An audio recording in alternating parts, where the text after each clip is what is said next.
озмуни ҷумҳуриявӣ илм фуруғи маърифат ки бо мақсади амалисозии 20 солаи омӯзиш ва рушди фанҳои табиатшиносӣ дақиқ ва риёзӣ дар соҳаи илму маориф бо ташаббуси президенти ҷумҳурии Тоҷикистон пешвои миллат муҳтарам Эмомалӣ Раҳмон роҳандозӣ гардидааст, соли шашум аст, идома дорад. Даври вилоятии озмуни мазкур дар Донишгоҳи давлатии тиббии Хатлон оғоз гардид.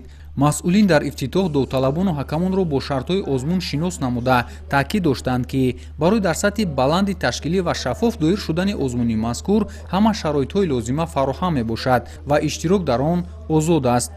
зикр гардид ки озмун бештар ҷавонони болаёқатро дар соҳаи техникаву технология ва илму инноватсия ҷалб намуд. рӯ овардани хонандагону донишҷӯён, магистрантон ва унвонҷӯёну докторантон ба илму технологияи навин далели ин гуфтаҳост. ҳамчунин ёдовар шуданд ки барои мукаммалкунӣ ва таҳким бахшидани раванди баргузории озмун ва ҳавасмандсозии бештари иштирокчиён соли 2025 ба озмуни ҷумҳуриявии илм фуруғи маърифат номинатсияи нав зеҳни сунъӣ ва барномасозӣ илова ва барои ғолибони озмун 24 ҷой зиёд карда шуд. яъне шумораи ҷойҳо барои ғолибон дар даври ҷумҳуриявӣ аз 132 ба 156 ҷой зиёд гардид.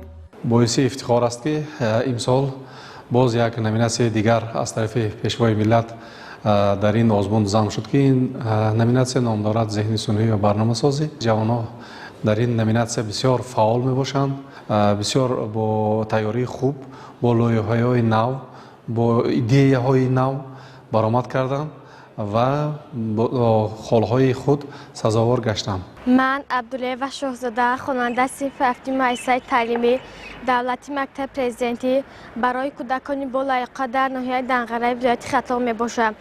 имрӯз мехоҳам лоиҳаи худ мағзани маълумотҳоро муаррифӣ намоям ки онро дар барномаи Microsoft Access таҳия намудам. мавриди зикр аст ки даври сеюми озмун аз рӯи 8 номинатсия математика, физика ва астрономия, химия, биология, география ва технологияи иттилоотӣ, ихтироъкорӣ ва навоварӣ, зеҳни сунъӣ ва барномасозӣ дар Донишгоҳи давлатии тиббии Хатлон ва Донишгоҳи давлатии Данғара тӯли 4 рӯз идома хоҳад кард ва дар он 1578 нафар довталабон аз шаҳру ноҳияҳои вилояти Хатлон иштирок ва нерӯсанҷӣ менамоянд.